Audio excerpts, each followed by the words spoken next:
Bonjour Thierry. Bonjour Thierry, bonjour Thierry, bonjour Brigitte, bonjour Hélène, meilleurs vœux. Bonjour Thierry. C'est le stress, c'est normal. Vous êtes très ému, mais... Oui, puis difficile de rebondir après ce que vous venez de dire, puisque oui, moi, ma compagne, je lui ai fait ressortir des attouchements quand elle était très jeune. C'est notre rencontre qui lui a fait ressortir ça. Voilà, bon, bref.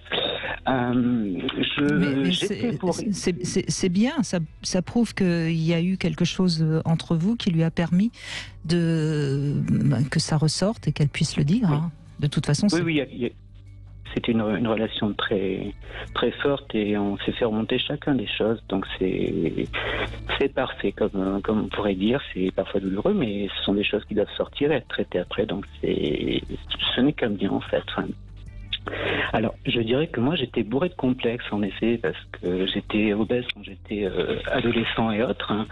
J'ai embrassé la première femme de ma vie à 21 ans, donc j'ai pris du retard, si on peut dire. Et en fait, je n'étais pas du tout dans la séduction, n'ayant pas du tout confiance en moi. Et c'est avec le temps, après mon deuxième divorce, je me suis permis de vivre tout simplement, où je me suis aperçu, avec toute humilité, que finalement je plaisais aux femmes. Donc cette image de moi, je l'ai guérie entre guillemets en me disant arrête, puisque tu vois que tu as du succès, toi tu te trouves pas beau, c'est ton histoire à toi, mais tu as du succès quelque part. La séduction par elle-même, je ne mets pas de stratégie de séduction, je suis moi en fait. Ce que vous disiez tout à l'heure par rapport à la beauté imposée aux femmes, et ce que disait votre invité par rapport aux hommes ou vous-même Brigitte, nous les hommes on ne cherche pas forcément une beauté parfaite de catalogue, au contraire moi, je trouve que c'est des beautés très froides. Bien sûr on a des critères physiques qui nous appartiennent à chacun, mais après c'est plus ce que dégage la personne, je dirais la beauté de l'âme et la petite flamme qu'on arrive à voir à l'intérieur de cette personne qui touche plus. Ça c'est peut-être pas le cas de tous les hommes non plus. Hein. Je pense qu'il y a beaucoup d'hommes qui cherchent des femmes qui soient tout à fait sensuelles. Mais en tout cas, ce qui est sûr, c'est qu'on reste avec une femme plus pour sa beauté intérieure que sa beauté extérieure. Ça, c'est ce que j'aime à rappeler. Thierry, restez avec nous. On va déjà comprendre pourquoi vous étiez obèse. Et puis, vous allez pouvoir nous expliquer comment tout doucement vous avez pris confiance en vous. En compagnie de Hélène Vecchiali, psychanalyste, auteure de ce livre Le silence des femmes aux éditions Albin Michel. Thierry est avec nous. Thierry, donc, vous ne vous trouviez absolument pas séduisant. Et d'ailleurs, visiblement, ça vous a un petit peu inhibé au départ de votre vie amoureuse. Et vous nous avez dit que vous étiez obèse, hein, c'est ça ? Oui, quand j'étais enfant, jusqu'à l'âge à peu près de 20 ans à peu près. Mais comme toutes les personnes qui ont une période où ils sont obèses, j'étais vraiment obèse. On garde cette image, quoi qu'il arrive, on garde même actuellement, j'ai 57 ans. Au fond de moi, j'ai toujours cette image, mais je l'ai apprivoisée par le regard des autres. Et on a bien conscience que c'est une image que l'on garde, puisque maintenant je ne suis plus du tout obèse, je fais 1m75, je suis à 75 kg, donc je suis loin d'être obèse. Mais on garde quand même quelque part, comme toutes les blessures, on les garde toujours en nous, mais on sait les apprivoiser. Et le fait d'avoir rencontré des femmes après m'a permis d'enlever ce complexe. Est-ce que vous avez compris pourquoi vous avez été obèse ? Qu'est-ce qui s'est passé ? Oui. J'avais une mère qui était déjà un petit peu manipulatrice, un père un peu violent, et surtout un changement. On habitait sous les tropiques où il n'était pas déjà très présent.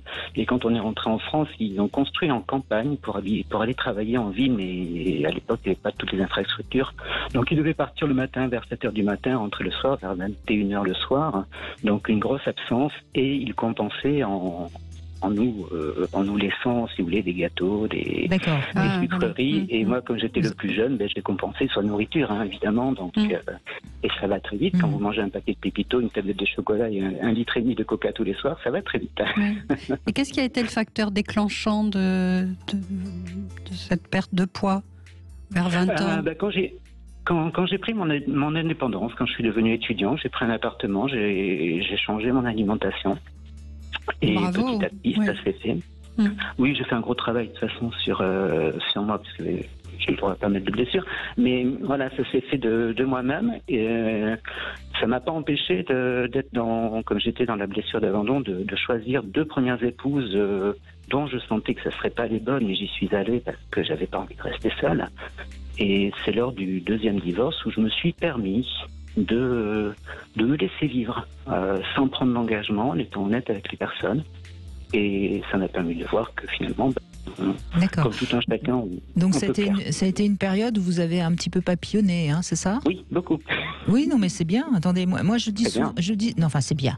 Il y a pas de jugement à avoir, c'est ni bien ni mal, mais je dis souvent que le rapport aux autres avec sa sexualité, elle peut aussi être une thérapie. Oui, puisque ça passe par le corps, et de savoir que quelqu'un d'autre aime votre corps alors que vous, au début, vous ne l'aimiez pas, ça vous permet de vous questionner et de relativiser, bien sûr. Oui, tout à fait. L'important pour moi, c'était toujours d'être très honnête, de prévenir les personnes que je ne voulais pas m'engager. Et ça m'a permis en même temps de découvrir moi, mon corps. Non, ça c'est très malin, parce que quand on dit aux femmes qu'on ne veut pas s'engager, elles sont encore plus accrochées. Non, Thierry, ça ne marche pas avec moi. C'était vrai pour ça. Ça ne m'a pas empêché d'avoir des histoires de 2 ou 3 mois avec certaines que je ne pensais pas revoir le lendemain. Mais c'est la magie de la vie, c'est très bien comme ça. On a toujours des... Mais il faut toujours rester ouvert, oui. Et ça m'a permis en même temps de découvrir mon corps, ma sexualité, et en même temps de découvrir le corps des femmes aussi. Ce qu'on ne connaît pas en fait. Ce qu'on ne connaît pas, et quand on n'a qu'une ou 2 expériences dans la vie avec une femme, sauf si c'est une femme qui nous correspond complètement, c'est vrai qu'on ne peut pas développer la sensualité qu'on a au fond de soi, connaître le corps, déjà son corps, le corps des femmes aussi. Les femmes elles-mêmes ne connaissent pas bien leur corps, souvent malheureusement. Mais peut-être aussi que vous partez avec une enfance plutôt douloureuse. Vous avez 2 premières relations qui sont aussi des échecs, et puis et donc du coup vous finissez par ne plus croire beaucoup aux autres, certainement. Et le fait de rencontrer beaucoup de femmes, vous en avez forcément rencontré des biens. Et ça vous a peut-être permis aussi, tout doucement, de reprendre confiance dans la nature humaine. Oui, ça m'a permis de rencontrer des femmes très bien. Je n'étais pas prêt parce que mes blessures étaient là, oui. J'étais pas prêt. Voilà. Mais par contre, j'ai aussi rencontré à nouveau des femmes. Alors pas bien, j'aime pas ce terme-là, voilà. Mais je replongeais dans les mêmes schémas. Ça m'a permis aussi de comprendre que certains schémas. Ça a développé aussi votre intuition. Ça a aussi développé votre intuition. Tout ça vous a construit finalement. Parce que moi je dis souvent, c'est bien d'aller faire une thérapie avec quelqu'un, mais le vécu parfois il est plus enrichissant que le thérapeute, parce que vous faites des tas de rencontres de personnes différentes. Vous découvrez que on peut pas mettre une étiquette sur les femmes.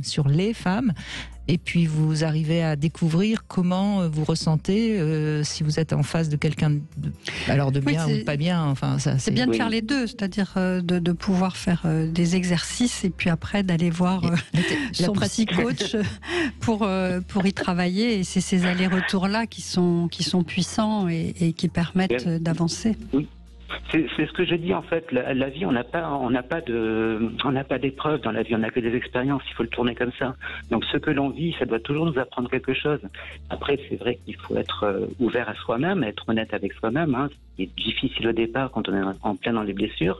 Et justement, alors là, on parle de séduction. On peut parler dans d'autres domaines, mais ces répétitions de schémas, ces découvertes de nouvelles personnes, ça permet petit à petit de prendre conscience de ce que l'on cherche vraiment, même si on ne sait jamais qui on est jusqu'à la fin de sa vie. On évolue toujours, mais de pouvoir petit à petit aller plus sur ce que l'on cherche et mieux s'écouter surtout, pour avoir une meilleure qualité de relation, ne pas partir dans ce faux self là où justement par rapport à la séduction, je n'aime pas quand une femme met en route beaucoup de moyens de séduction, parce que je trouve justement que c'est pas sa vraie personne. Mais beaucoup d'hommes n'aiment pas les femmes qui sont trop maquillées, trop apprêtées. C'est vrai, c'est vrai. Maquillées comme des camions, effectivement, comme des camions volés. Oui, mais c'est vrai. Et la séduction, c'est comme la confiture. Moins on en a, plus on l'étale. Donc une femme qui est séduisante naturellement, elle ne va pas en rajouter. Elle est beaucoup plus attirante parce qu'on a plus envie d'aller vers elle et puis on a envie de creuser un peu plus. Si on sent... Pour moi, personnellement, si je sens que c'est du superficiel, ça ne m'intéresse pas trop. Je vais prendre des en général Et ces femmes-là que vous avez rencontrées, là, est-ce que c'est vous qui les quittiez ? Excusez-moi, je vous ai pas entendu. Est-ce que c'est vous qui avez quitté les femmes pendant votre période où il y a eu beaucoup de relations ? Est-ce que c'est vous qui quittiez ces femmes ? Alors oui, c'était très très très souvent moi. Donc c'est une belle revanche sur l'abandon, ça. Là aussi, ça vous a fait un exercice qui était pas mal et assez positif. Oui, et en même temps, certaines m'ont fait comprendre que j'étais trop dans l'attente, trop dans ça. Et c'est elles qui ont coupé. Ça m'a fait comprendre aussi que pour avoir une relation saine, il ne faut pas mettre d'attente particulière. Il faut laisser le temps, vivre les choses petit à petit. Bien sûr, il faut des bases communes et apprendre à se découvrir en fait. On ne peut pas avoir une relation parfaite en 1 mois ou 2 mois, sauf si c'est... Même en 20 ans, Thierry. Une relation parfaite, vous savez. De toute façon, on ne connaît les gens que quand il y a un coup dur. Merci en tout cas de votre témoignage, Thierry.